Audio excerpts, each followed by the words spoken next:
there, it's Kevin with the Rogue Market here with an update to Dominaria Remastered because we do have a weekly special from one of the distributors that is blowing out Dominaria Remastered. Now, this video is going to be geared more towards patrons because I do allow patrons to purchase directly from me at these discounted prices. However, if you're not a patron, I think this video will still have a lot of helpful information as I'm going to analyze Dominaria Remastered, where we were, where we are now, and see if it makes sense to purchase this product at this price. So before we get into the video, I want to give a shameless plug to my Patreon.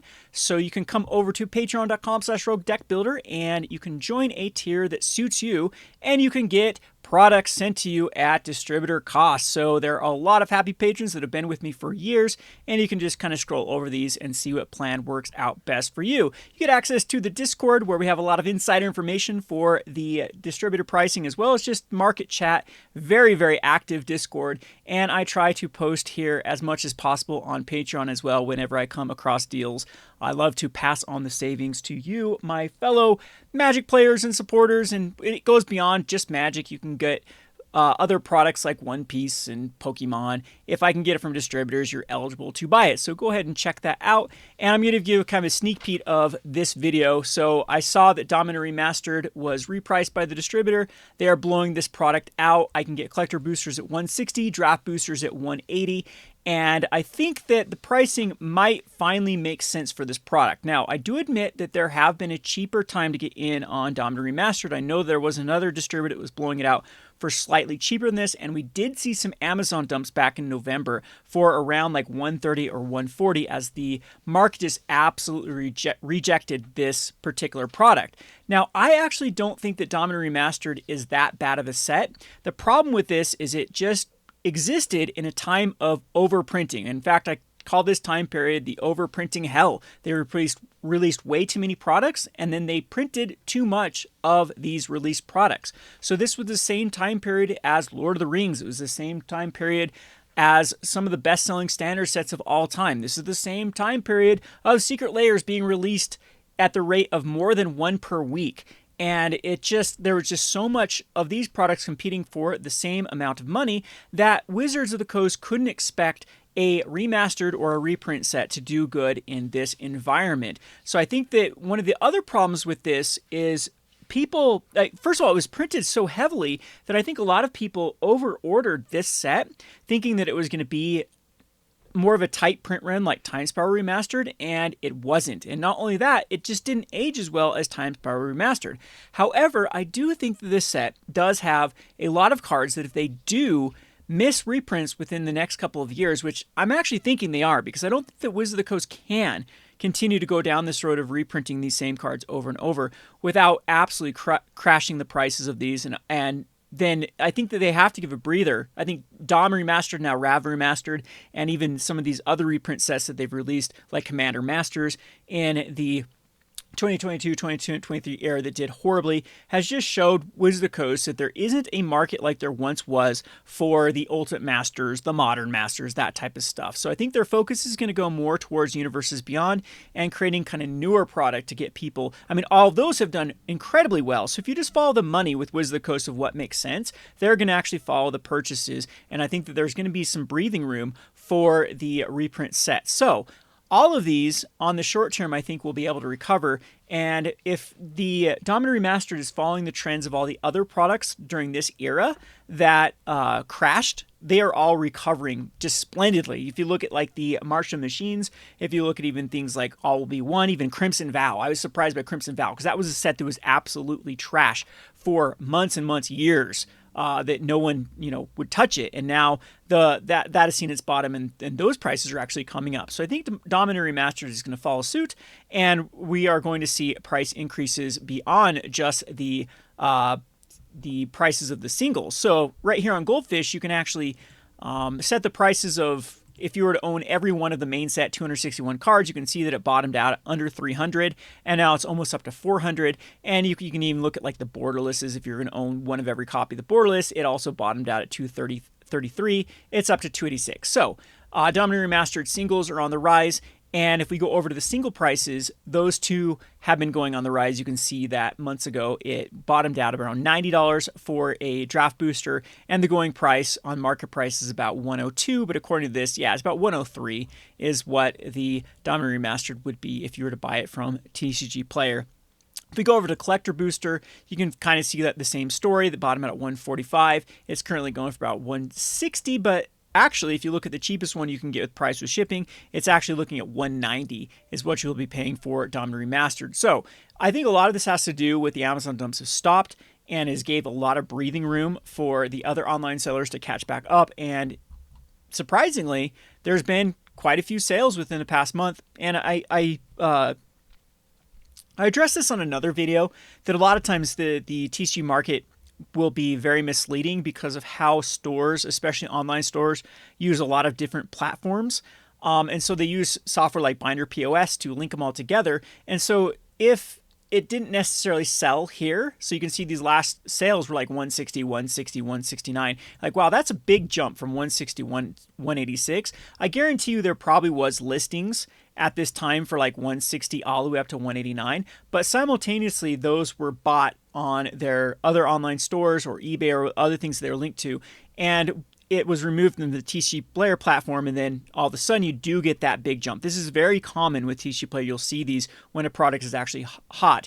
You'll see this stagnant price for a long time, and you'll see a big jump, and it just doesn't make sense. You're like, well, shouldn't there be that gradual increase? Nope, this is what happens with these services like the Binder POS that links everything together. It evaporates all at once from all of the markets. So anyway, I think this is the new going rate for the Remastered, and again, I don't see anytime soon like these prices coming down unless these sellers use the same distributors I do. They'll be able to compete a little bit, but at least the pricing I don't think will be back down to the 160s for this product. So if you're looking to get into Dominaria Remastered, as I said, there's some good cards in this set. You have Force of Will, Urza's Incubator, you have the Tutor, all the tutors that were printed, and those are evergreen in Commander. Like, you can basically run a Worldly Tutor in any green Commander deck, or a Vampiric Tutor. That's a better example. Vampiric Tutor goes in basically every black deck, as it's one of the most powerful tutors ever printed. And there's also some goodies if you actually scroll down into the $4 or $5 range. There's a lot of cards that I think are going to age well if they miss reprints. The land cycle wasn't terrible in this set. If we go back to the main set with the land cycle, I don't think it was horrible with like the check lands, what we like to call them, the Woodland Cemetery and whatnot. And they have been increasing. You can see most of these have gone up a couple percentages weekly per week, and they've definitely found their bottom. So I lost a bet to good old Bacon Bombs. I was when these suckers did bottom out, because couldn't you get them for like nothing? I guess $2 was the lowest, and it's back down to about that. But again, if these do miss reprints in the upcoming Commander sets, I don't know if the checklands will start to be evergreen in the Commander sets coming out, because typically when Wizards of the Coast creates Commander decks, they look for cheap mana bases to build, and now that the checklands are quote-unquote cheap, we could start seeing them actually be included in more of these precons, and that will just kill the prices forever for them, so a little bit warning on that. But even without the land cycle for Dominaria Remastered, I think that you're in pretty good shape with things like Yawgmoth that sees a tier 1 modern deck, and all of the the tutors. This is definitely at standard pricing, and that's what I want to kind of hit home. This is now being repriced at standard pricing. Yes, I agree. At like the premium pricing, at the remastered pricing, this set is absolutely not worth it. But at standard pricing, if you were to compare this set to something like even Ixalan or New Phyrexia or some of these other sets that were sold incredibly well or incredibly hot, this is just a slam dunk with like a $57 Mythic, another $38 Mythic, and again, these runs of tutors. It's just a really, really kind of no-brainer if long term if you do feel like these cards are going to miss subsequent reprints in the future. Which, again, going back to my analysis of where the market's heading, I think that Wizards of the Coast is definitely going to change its focus on the Universes Beyond and creating new engaging set releases, rather than trying to rely back on the reprint equity they used to do with, like, that was a problem. They had the missed signals of Modern Masters 1 and 2 this sold really well, and even 3, Modern Masters 3. But then when they continue to do things like Iconic Masters and Masters 25, it just degraded release by release, and now we're really coming to the end, in my opinion, with Commander Masters, which they thought was going to be like the craziest set of all time being sold, everyone just losing their minds over it, to the market absolutely rejecting it. And again, Remastered, same thing. Time Patrol Remastered, knock out of the park. Dominaria and Rav, not well received whatsoever. So oftentimes these sleeper sets where people ignored end up aging the best long term. You can go back to things like Amonkhet and Our Devastation, and they outperformed a lot of the other sets in that time period because everyone rejected them. And so, yeah, don't be sleeping on Dominaria Remastered. I think it's a great buy at this price point. Again, price point matters more than anything when you're looking at, sealed Magic the Gathering product, because if you can get things at a steeply discounted, oftentimes these things recover back to their baseline a lot quicker than, buying something at its baseline and expecting it to like double or triple up in value.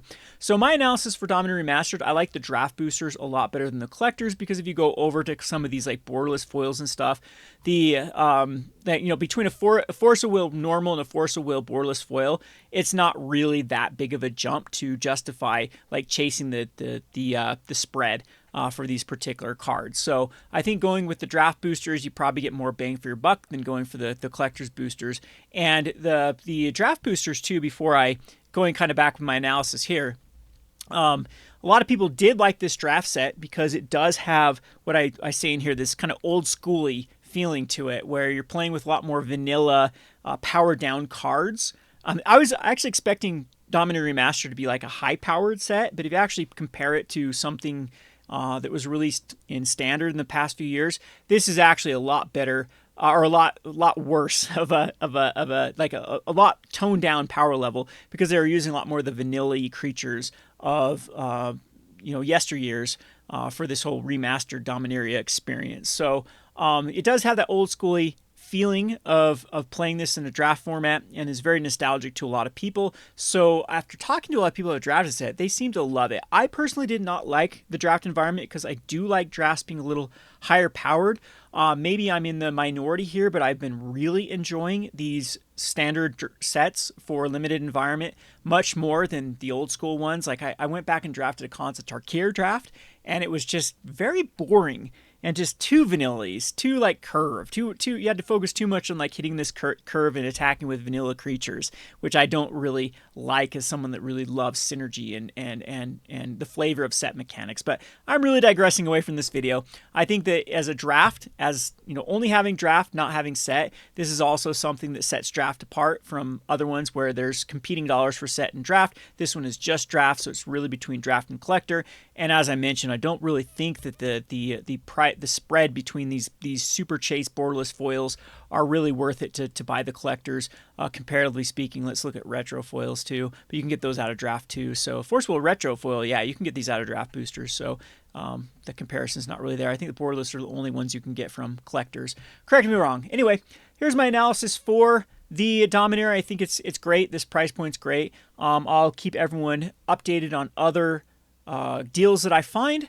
And again, I appreciate everyone that has supported the channel. Be sure to give the good old like and subscribe. And if this does work out for you, if you do want to save on Magic the Gathering product, I highly, highly encourage you to come over and check out the Patreon. We'd love to have you as part of the crew. Thanks for watching.